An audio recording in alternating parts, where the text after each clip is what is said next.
Magandang umaga po sa inyong lahat. Welcome po sa ating FNRI webinar. Masaya po kami at kasama po namin kayo ngayong umaga. Sinisiguro po namin na madami po tayong matututunan sa araw na to.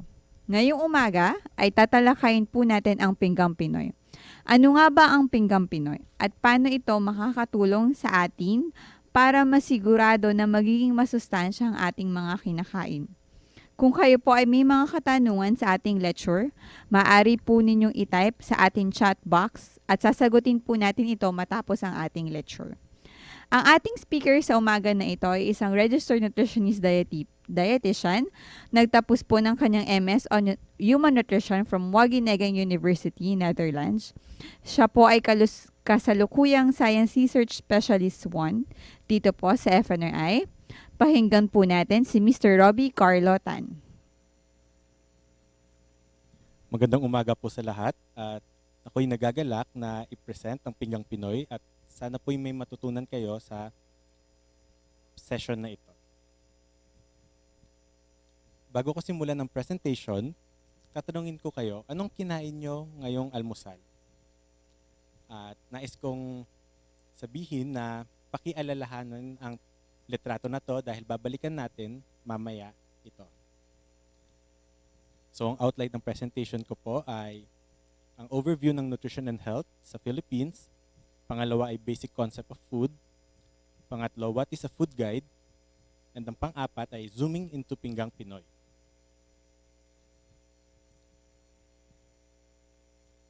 Sa overview ng nutrition and health, ayon sa datos ng 2015 updating of National Nutrition Survey, ang Philippines ay merong double burden of malnutrition.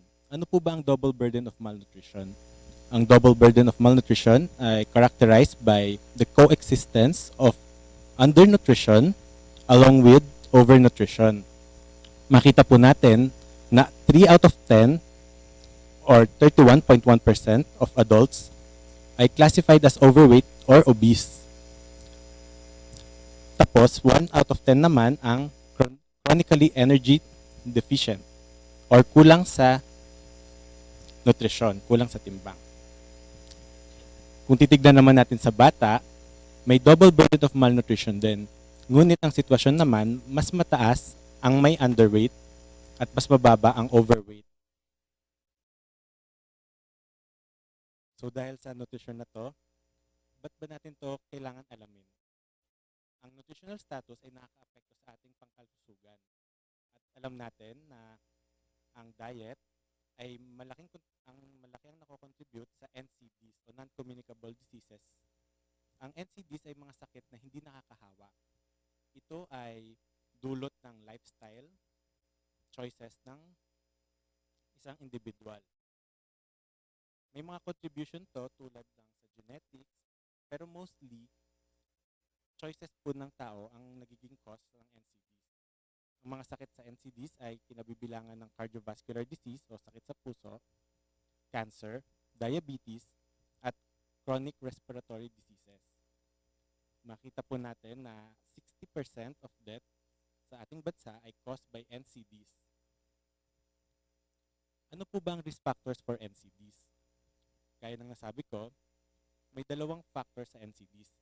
Isa ay ang non-modifiable, tulad ng genetics. Pangalawa naman ay ang modifiable factors, tulad ng paninigarilyo, labis na pag-inom ng alak, diet na mataas sa calorie, sugar, fat, at lifestyle na sedentary. Kaya yung hindi aktibo. Ito lahat ay nakaka-contribute sa onset ng NCDs. Ngayon alam na natin ang sitwasyon sa Philippines. Gusto natin alamin kung ano ba ang role ng pagkain. Ba't ito nakaka-contribute sa sakit, sa NCDs, o sa nutrition. So ang tanong ko, ba't ba tayo kumakain? Marahil marami tayong iniisip ngayon, tulad ng siguro gutom tayo, gusto lang natin kumain, may passion, or kung ano-ano pa man. Ito ay mga ibang examples, ilang examples ng ba't tayo kumakain. Unang-una, para sa ating pang-araw-araw na activities. Nagbibigay ito ng energy. Pangalawa, para sa ating muscles, sa development ng muscles, para tayo malakas, nagagawa natin, nabubuhat natin yung kailangan natin gawin, tayo ay nakakatayo. Pangatlo, para sa regulation ng body processes. Pang-apat, kailangan natin ng pagkain para sa ating malinaw na pagtingin at maayos na pag-iisip. So yung mga ang pagkain natin ay hindi lang dahil sa gutom tayo, kundi meron ditong importansya pagdating sa pangkalusugan. So, ngayon, didiscuss natin ang 3 basic food groups. Alam niyo po ba ang 3 basic food groups? Ito ay ang raw foods o energy-giving foods. Pangalawang grupo ay raw foods o body-building foods. Ang pangatlo naman ay ang low foods o body-regulating foods. Ang go foods ay ang grupo ng pagkain na nagpro-provide ng energy para suportahan ang body function or our daily physical activity. Ito ang ating primary source ng energy. Ito ay mataas sa carbohydrates o sugar. Ito rin ay source ng fiber, lalo na ang mga whole grains, at vitamins at minerals. Bukod sa carbohydrates, ang go foods din ay makukuha sa fats or oils tulad ng mantika, butter, at mga katulad na uri nito.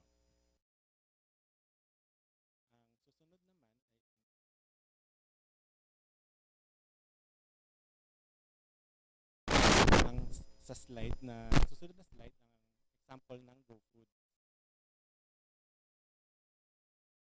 So ang example ng go foods ay ang rice o rice products. Ang mga rice products ang kakanin tulad ng puto, kutsinta, bibingka. Makukuha rin ang carbohydrate sa corn, noodles, pansit, whole wheat bread or tinapay. Gayon din sa root crops or tuber crops tulad ng sweet potato, cassava, gabi, patatas at ube. Bukod sa nabanggit ko, makukuha rin natin ang energy sa fats and oils. Ang grow foods naman ay ang grupo ng pagkain na mayaman sa protina na kinakailangan natin para sa pagbuo ng ating muscle sa katawan. Ito rin ay mayaman sa minerals tulad ng iron, calcium at zinc. Ang mga examples po ng grow foods ay isda, karne, manok, itlog, at gatas. Kung mapapansin po natin, karamihan ng sources ng grow foods ay nanggagaling sa hayop or animal source. Maliban sa animal source, meron din tayong plant-based protein. Ito po ay makukuha sa peanuts, tofu, tokwa, o kaya beans tulad ng munggo or garbanzos. Ang huling food group naman ay ang glow foods. Ang glow foods ay mayaman sa vitamins, minerals at fiber. Tulad po ng vitamin A sa mga dilaw na gulay, may vitamin C sa mga maasim, vitamin C rich fruits at fiber. Aids in regulation din to sa body processes, lalo na sa ating regular bowel movement. Ito ay makukuha sa gulay at prutas. So ngayon alam na natin ang food groups. Tatanungin ko kayo, ano ba ang food guide? Narinig niyo na po ba ang food guide? Ngayon, may dalawang larawan sa inyong harapan. Saan po dito ang food guide sa tingin nyo? Yung isang makulay na may plato o yung maraming numero? So, ang food guide ay translation ng recommended energy and nutrient intake into recommendations on food intake. So, kung titignan po natin mula sa isang table na puro numero, ito'y gagawing graphical presentation para sa madali ang pagtingin at pag-unawa ng mga tao kung ano ang dapat kainin. So mula sa Philippine Dietary Reference Intake, Nutritional Guidelines, at ang Food Guide Pyramid. So ito ay example ng mga food guides mula sa iba't ibang bansa, mula sa Asia, Europe, Amerika. Pero sa Philippines, meron tayong sariling food guide. Kung maalala po natin ang history ng food guide sa Philippines, nagsimula ito sa basic 6 food groups. Ang kaninang nasabi ko ay 3 na lang. Pero ito yung nagsimula sa 6 na food group. Through time, nag-iba po siya, naging Your Guide to Good Nutrition. Then, ngayon, nagkaroon ng pyramid, which is yung familiar model po natin. So, noong 2006, na-update siya sa Daily Nutritional Guide Pyramid. Ang pyramid ay isang graphical representation para ipakita na kung anong food group o pagkain ang nasa itaas, yun dapat ang mas konti ang kakainin. Tapos habang lumalaki ang parte niya sa pyramid, yun yung mas dapat maraming kakainin. So, noong 2014 naman ay nagkaroon tayo ng Pinggang Pinoy.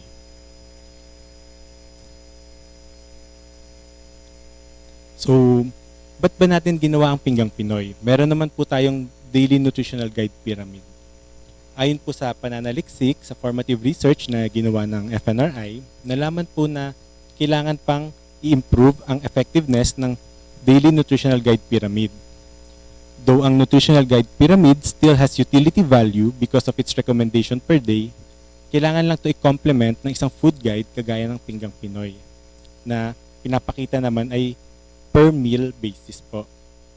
Gayun din, gusto rin ma-ensure na yung food guide ay nire-reflect niya ang latest nutritional science tulad ng bagong recommendation sa Philippine Dietary Reference Intake, tapos ang bagong nutritional guidelines for Filipinos noong 2012 at ang food consumption data sa National Nutrition Survey. Ngayon, nasa pang-4 na parte na ang Pinggang Pinoy. Ang Pinggang Pinoy ay naisagawa as a collaborative project of DOST-FNRI, Department of Health, National Nutrition Council, through the support of World Health Organization Philippines. What is Pinggang Pinoy? Pinggang Pinoy is a food guide using a food plate model to show the recommended proportion by food group in every meal. It is easy to understand food guide aimed at helping Filipinos acquire healthy eating habit.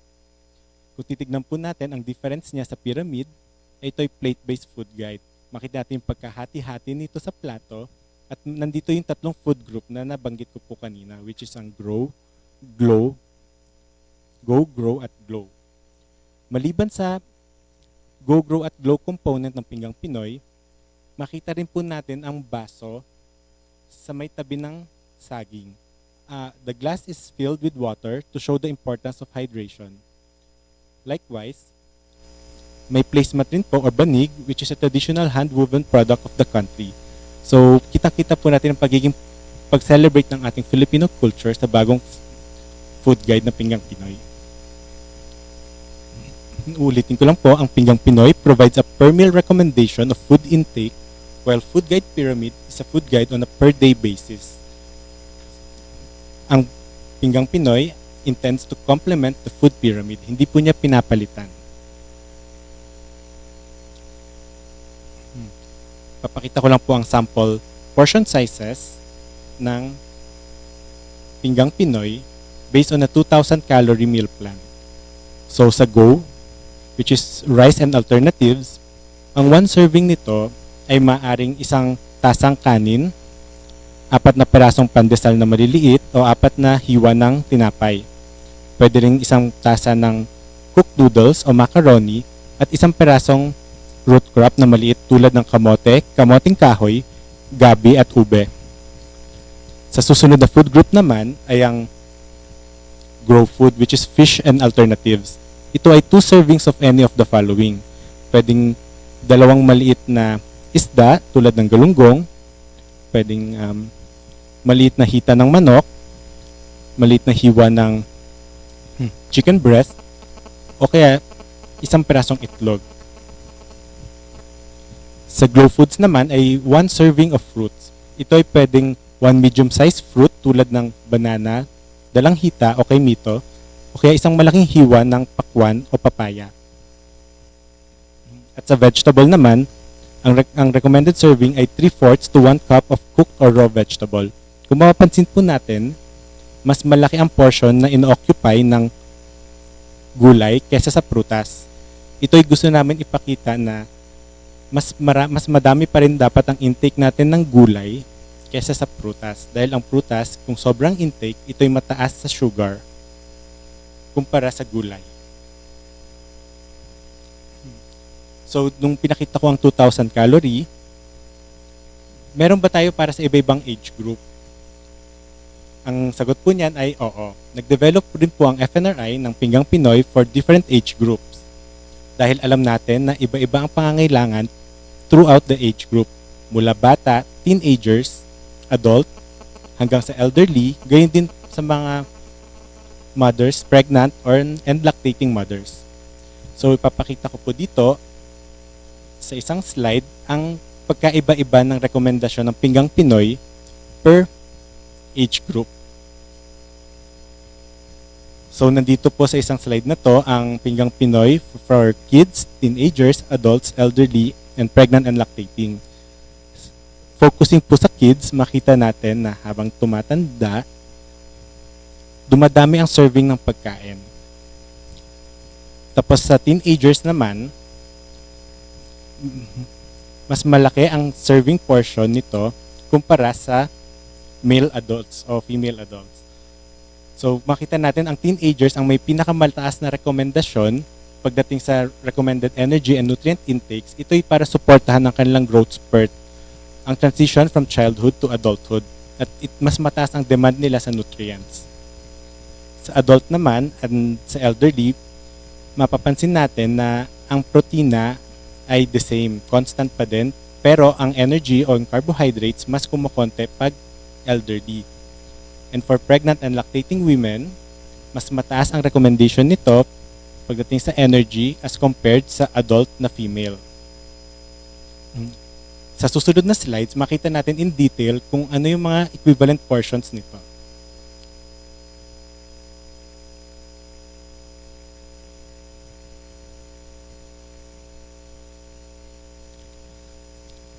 So, sana na ano nyo pa po yung sa Pinggang Pinoy. Alam kong madaming age group, pero titignan po natin, isa-isahin natin para malinaw. So, ito po ay mga examples lang po ng menu na ipinakita ko kanina at ang equivalent portion nito. Na makita natin na usually ang energy ang tumataas from ang transition ng energy from half cup rice to 3/4 cup to 1 cup ay very apparent sa children. Sa karne naman ay parehas naman sa 3 to 5 at 6 to 9 at pagdating naman sa 10 to 12 ay nagiging isang peraso. Dumodoble po. Ganun din sa recommendation sa water, tumataas rin po siya through age group po.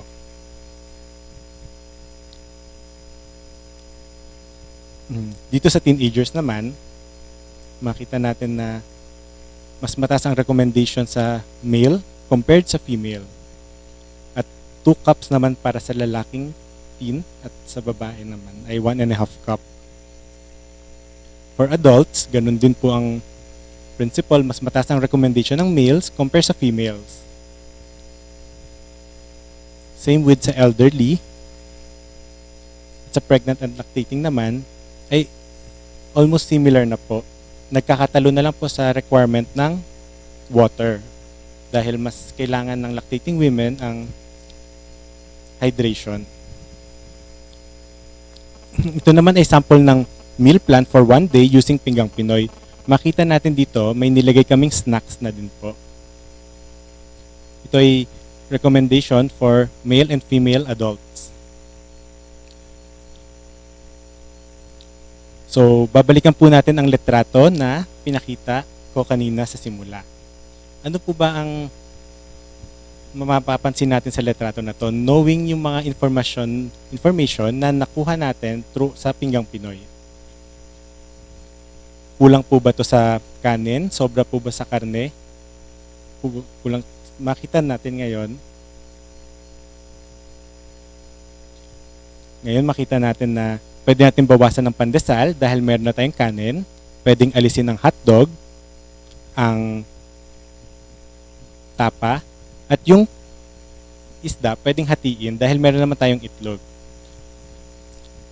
Maliban dyan, kailangan pa natin dagdagan ng gulay at prutas para masabi natin ng itong almusal na to ay sumusunod sa Pinggang Pinoy.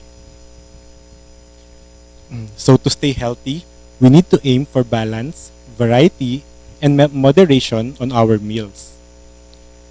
So maliban sa naitutulong ng Pinggang Pinoy pagdating sa tamang proportion ng pagkain at maiwasan ng under o over nutrition, gusto ko rin po i-share ang mga pananaliksik na ginawa ng FNRI ukol sa Pinggang Pinoy. Ang study group po ni Miss Julia Gubat ay tinignan ang energy density at satiety o pagkabusog gamit ang Pinggang Pinoy.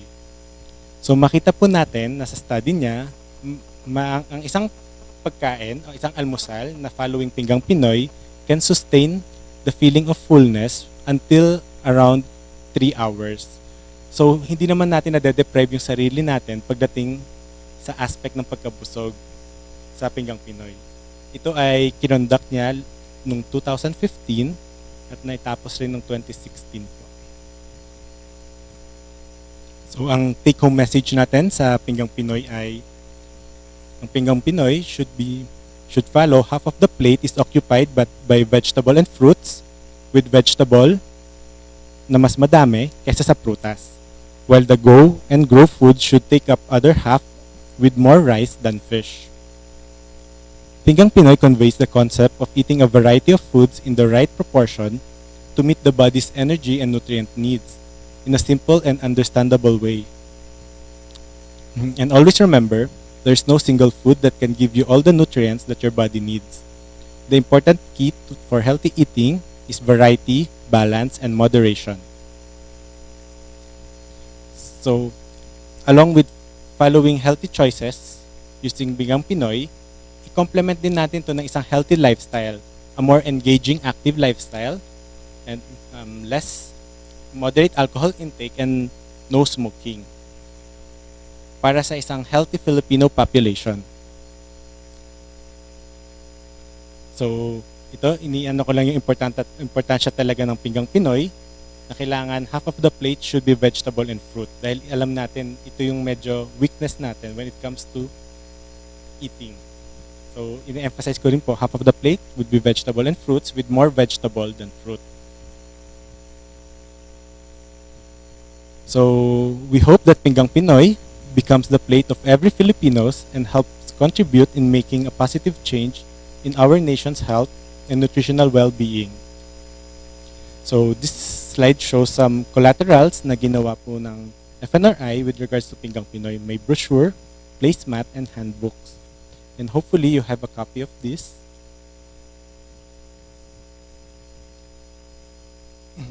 Then, before I end my presentation, I just want to make a quick shout out to the project leader, Ma'am Jovi Sandoval, for this PowerPoint.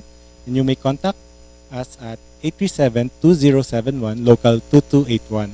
Maraming salamat po at sana may natutunan kayo tungkol sa Pinggang Pinoy. Maraming salamat, Sir Robby, sa iyong lecture. Ngayon naman po ay sasagutin po namin ng ilang mga katanungan ng ating mga tagapanood. Sir Robby, galing po kay Miss Jane Sune. Ano daw po ang iba pang example ng medium-sized fruits? Ang sample po ng medium-sized fruits ay tulad ng, ang nabanggit ko, dalanghita, saging, mansanas, dalandan, santol, papaya, yung mga ganun po. At ang large fruits naman ay ang pakwan, melon, mga langka, at mapapansin natin ang small at large fruit variety ay nagkakaiba dahil sa water content. Okay po. Sir Robby, may nagtatanong po, yung journal article daw po na i-present nyo kanina, saan daw po na-publish yun? Kung pwede daw po nilang mabasa yung study? Actually, yung present ko kanina, it was a presentation during the previous Food and Nutrition Seminar Series. And yung study po ni Miss Julia Gubat sa Society of Pinggang Pinoy is currently for publication po. I'm not sure lang po sa journal, pero I think nasa publication na po siya, for publication this year. At magkakaroon na po ng copy, hopefully this year po. Sir Robby, meron pa po tayong isang tanong dito. Pwede pa rin po bang gamitin ang Zimbabwe Zimbabwe way sa pag-estimate ng sizes of fruits? I'm sorry but first time ko narinig po yan. Pero we can also use, I think, sa food exchange list to estimate rin po ang sizes of fruits. Sir Robby, meron pa pong isang tanong. Ano po ang recommended alcoholic beverage na inumin po ng mga lalaki? Para sa mga lalaki, for adults, ang recommended daily alcohol intake is at least for beer, 2 bottles of beer. Sa babae naman ay 1 bottle. And take note, this is daily, hindi siya accumulative. So hindi siya pwedeng isang inuman ng madamihan. Meron din po nagtatanong, Sir Robby, kung available po ba sa website natin ang brochures ng Pinggang Pinoy?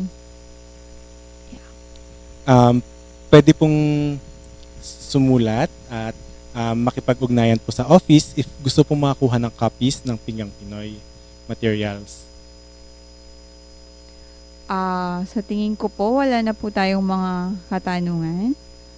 Ito po, sinagot po ni Miss Salsi, yung sa Zimbabwe. Okay. Yun po sa paggamit ng kamay Okay. sa serving of fruits. Example po kung ano pong size ng kamay mo, yung din po ang isang serving ng fruits na pwedeng kainin. So, pwede daw po bang gamitin yun sa pag-estimate ng sizes ng fruits?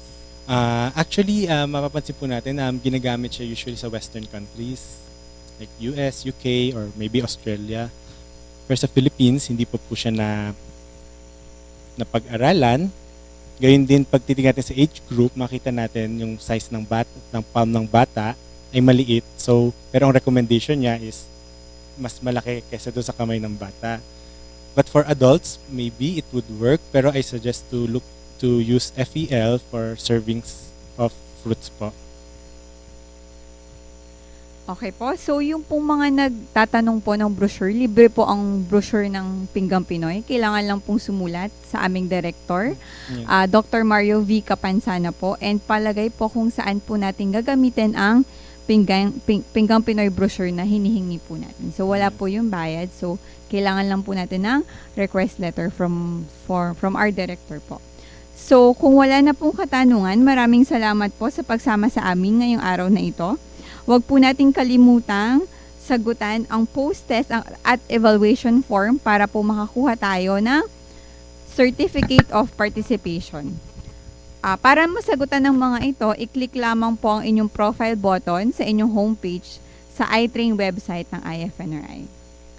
Sana po ay samahan ulit niyo po kami sa aming susunod na webinar. Lagi pong bisitahin ang Facebook page ng FNRI para sa updates. Magandang umaga at maraming salamat po. Thank you.